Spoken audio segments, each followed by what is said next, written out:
বিসমিল্লাহির রহমান রহিম। সাংবাদিকদের ঐতিহ্যবাহী সংগঠন ঢাকা সাংবাদিক ইউনিয়ন ডিউজের বার্ষিক সাধারণ সভার সম্মানিত সভাপতি, উপস্থিত সাংবাদিক নেতৃবৃন্দ, উপস্থিত বিভিন্ন রাজনৈতিক দলের নেতৃবৃন্দ এবং সবাই উপস্থিত প্রিয় সাংবাদিক বন্ধুগণ ও আমন্ত্রিত অতিথিগণ, আসসালামু আলাইকুম। প্রায় দেড় দশক পরে আপনারা এবং আমরা সকলে মিলে গুম খুন অপহরণ, আয়নাঘর কিংবা অবাঞ্ছিত ফোনের আতঙ্কমুক্ত পরিবেশে সুন্দর একটি সম্মেলনে উপস্থিত হতে পেরেছি এবং আপনারা সক্ষম হয়েছেন এরকম একটি সুন্দর সমাবেশ আয়োজন করতে। আজকের এমন একটি স্বাধীন এবং মুক্ত পরিবেশ অর্জন করতে কিন্তু হাজার হাজার ছাত্র জনতাকে শহীদি মৃত্যু বরণ করতে হয়েছে। আহত হয়েছেন অসংখ্য মানুষ। স্বৈরাচারের বিরুদ্ধে জুলাই আগস্টের গণ অভ্যুত্থানে কমপক্ষে 6 জন সাংবাদিক শহীদ হয়েছেন। আমরা প্রত্যেকের জন্য আল্লাহর দরবারে মাগফিরাত কামনা করি।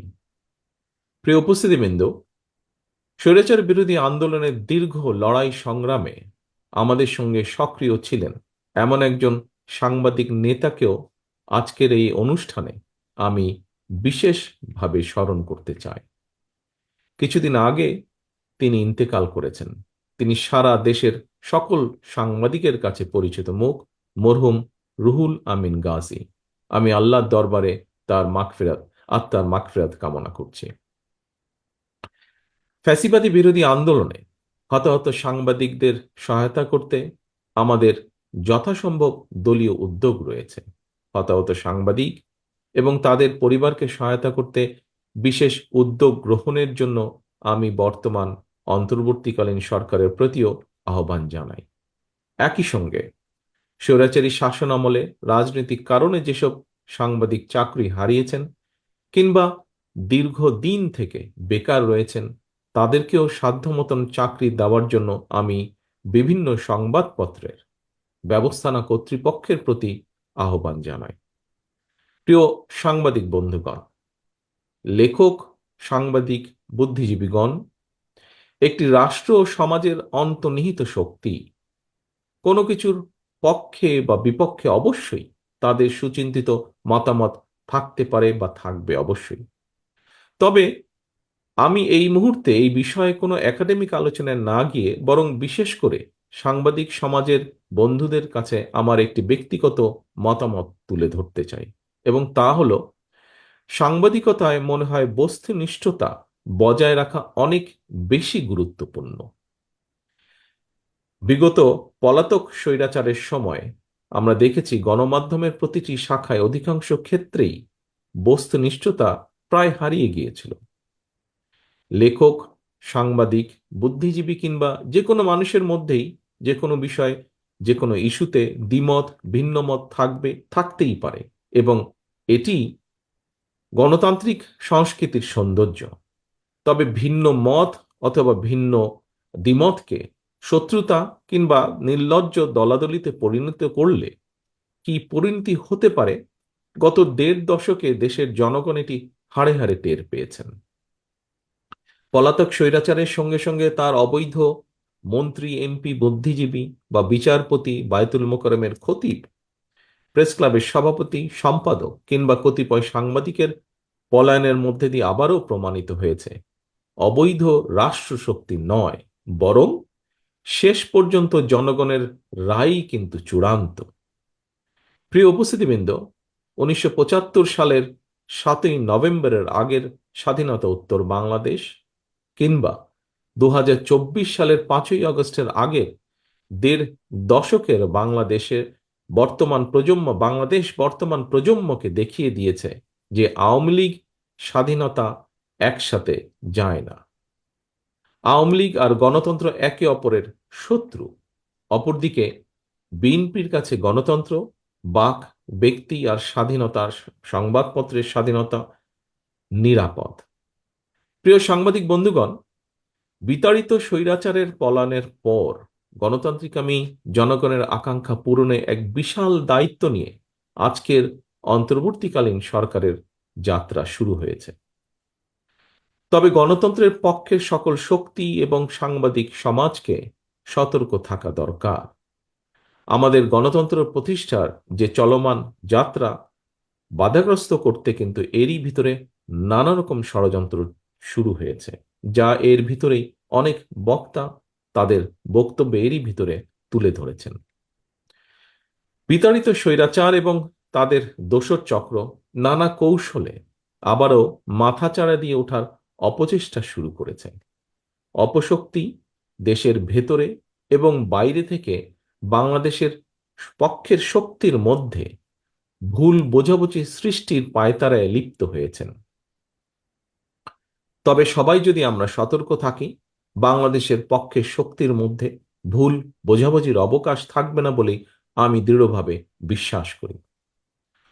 পলাতক মাফিয়া সরকার গত ১.৫ দশকে বিএনপি সহ বিভিন্ন দল ও মতের হাজার হাজার মানুষকে হত্যা করেছিল, শত শত নেতাকর্মীকে গুম অপহরণ করেছিল।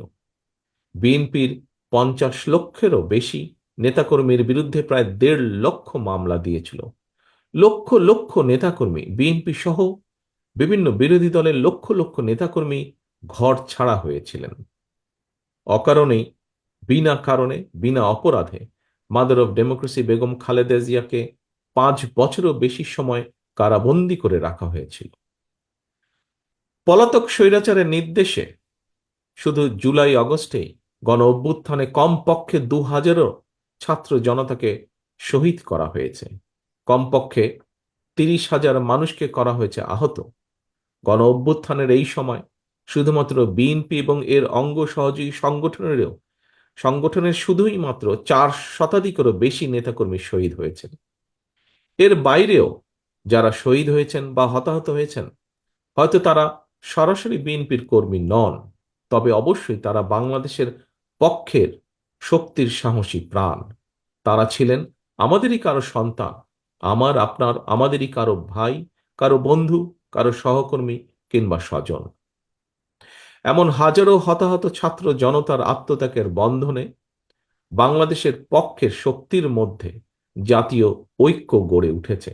সুতরাং আমরা যারা বেঁচে আছি, শহীদদের আকাঙ্ক্ষার একটি গণতান্ত্রিক, মানবিক, বৈষম্যহীন বাংলাদেশ প্রতিষ্ঠার মাধ্যমে শহীদদের রক্তের ঋণ পরিশোধ করা আমাদের দায়িত্ব।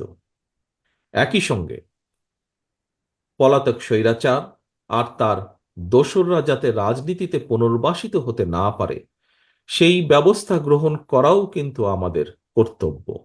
এজন্যই যথাযথ আইনগত এবং রাজনৈতিক পদক্ষেপ নেওয়া প্রয়োজন বলে আমরা মনে করি। পলাতক মাফিয়া খুনিদের পুনর্বাসন ঠেকাতে তাদেরকে একদিকে আদালতে বিচারের মুখোমুখি করা প্রয়োজন, অপরদিকে তাদেরকে অবশ্যই জনগণের আদালতের রাজনৈতিক বিচারে প্রত্যাখ্যাত হওয়ার পরিস্থিতিতেও ফেলতে হবে।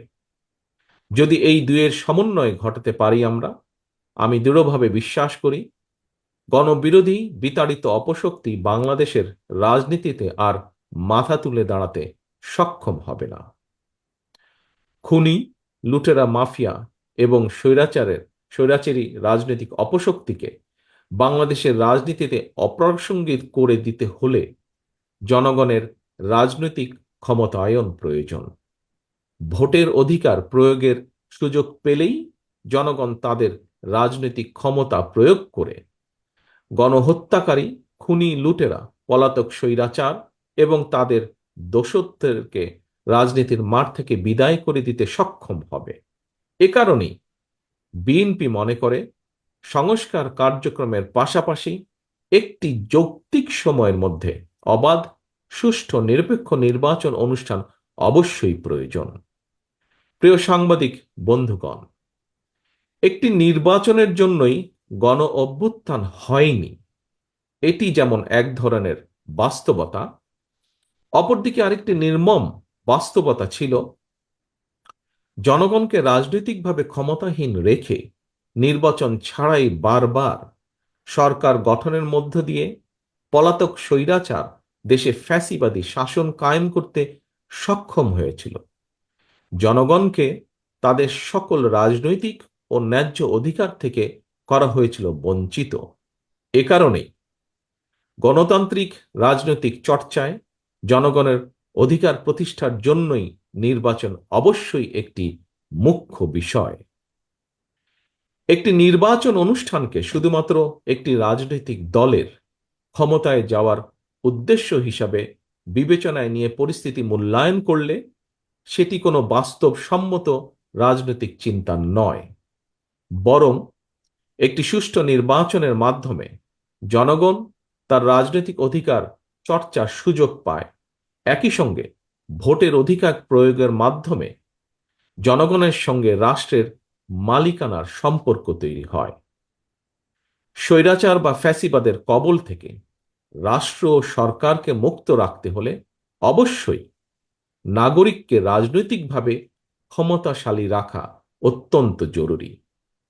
রাষ্ট্রের রাজনৈতিক বন্দোবস্ত এমন হওয়া প্রয়োজন যেখানে ইউনিয়ন পরিষদ থেকে জাতীয় সংসদ নাগরিকদের প্রত্যক্ষ ভোট ছাড়া একজন ব্যক্তি কোথাও কোনোভাবেই জনপ্রতিনিধি নির্বাচিত হতে সক্ষম হবেন না। এভাবেই সর্বস্তরে ভোটের মাধ্যমে জনপ্রতিনিধি নির্বাচন চর্চার মাধ্যমে রাষ্ট্র এবং সমাজে জনগণের রাজনৈতিক ক্ষমতায়ন নিশ্চিত হবে। রাষ্ট্রে জনগণের রাজনৈতিক ক্ষমতায়ন নিশ্চিত থাকলেই কোনো ক্ষমতাসীন সরকারই ভোট ছাড়া রাষ্ট্র ক্ষমতা দখলে রাখার ফ্যাসিবাদী মানসিকতা তৈরি হওয়া থেকে দূরে থাকবে। ক্ষমতাসীনদেরকে জনগণের কাছে যত বেশি দায়বদ্ধ থাকা এবং দায়বদ্ধ রাখা যাবে, দেশের রাজনৈতিক সংস্কৃতিও তত বেশি সমৃদ্ধ, শক্তিশালী এবং কার্যকর থাকবে।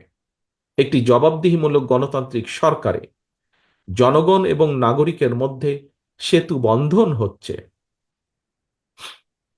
সংসদ। নাগরিকদের কাছে জবাবদিহিতার নিশ্চিত করার একমাত্র উপায়। প্রিয় সাংবাদিক বন্ধুগণ, রাষ্ট্রপতি, প্রধানমন্ত্রী কিংবা রাজনৈতিক নেতা, শ্রমজীবী, কর্মজীবী অথবা চাকরিজীবী, বেকার কিংবা উদ্যোক্তা, বাড়িওয়ালা কিংবা ভাড়াটিয়া, মুসলমান কিংবা হিন্দু, প্রতিটি নাগরিকের জন্যই আমাদের সংবিধানে একটি বৈষম্যহীন অধিকার রয়েছে। এবং কি সেটি হলো ভোটের অধিকার।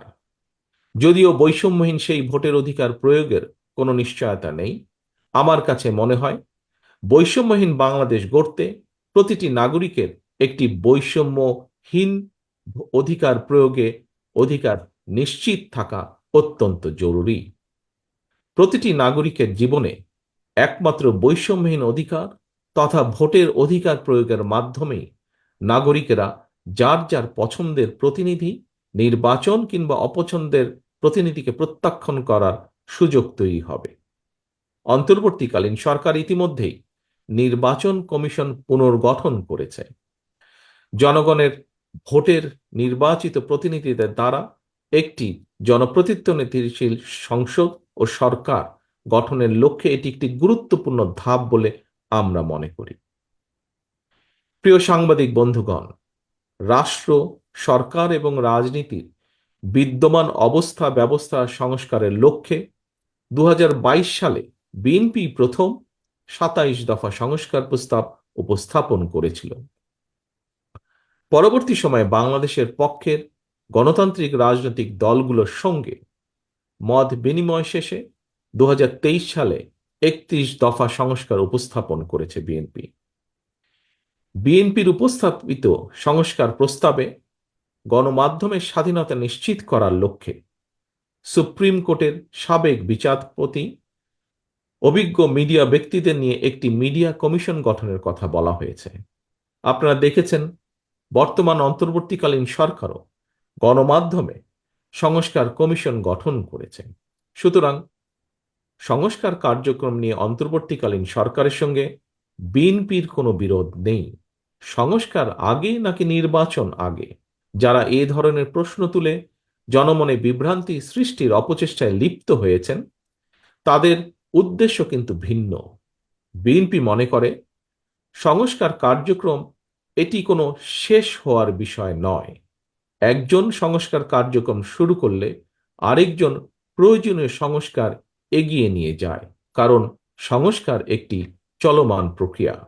তবে সরকারে কিংবা সরকারের বাইরে আমাদের প্রত্যেকের মনে রাখা দরকার, গণতান্ত্রিক রাজনৈতিক সংস্কৃতির গুণগত উত্তরণ ছাড়া পুঁথিগত সংস্কার অনেকটাই অকার্যকর।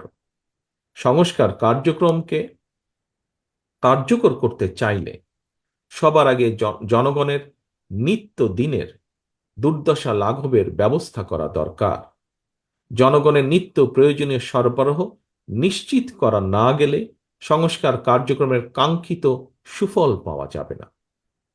প্রিয় সাংবাদিক বন্ধুগণ, আমরা এমন একটি রাষ্ট্র ও সমাজ বিনির্মাণের লক্ষ্যে কাজ করছি যেখানে সাগররুণীদের বিচারের ব্যাপারে রাষ্ট্র উদাসীন থাকবে না। নিশ্চিত থাকবে মানুষের বাক ও ব্যক্তি স্বাধীনতা। এই লক্ষ্য অর্জনে আপনাদের সকলের সহযোগিতা চাই। পরিশেষে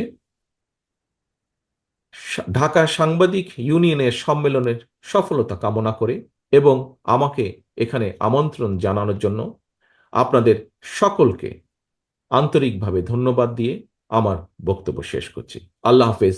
বাংলাদেশ জিন্দাবাদ। বাংলাদেশ জাতীয়তাবাদী দল জিন্দাবাদ।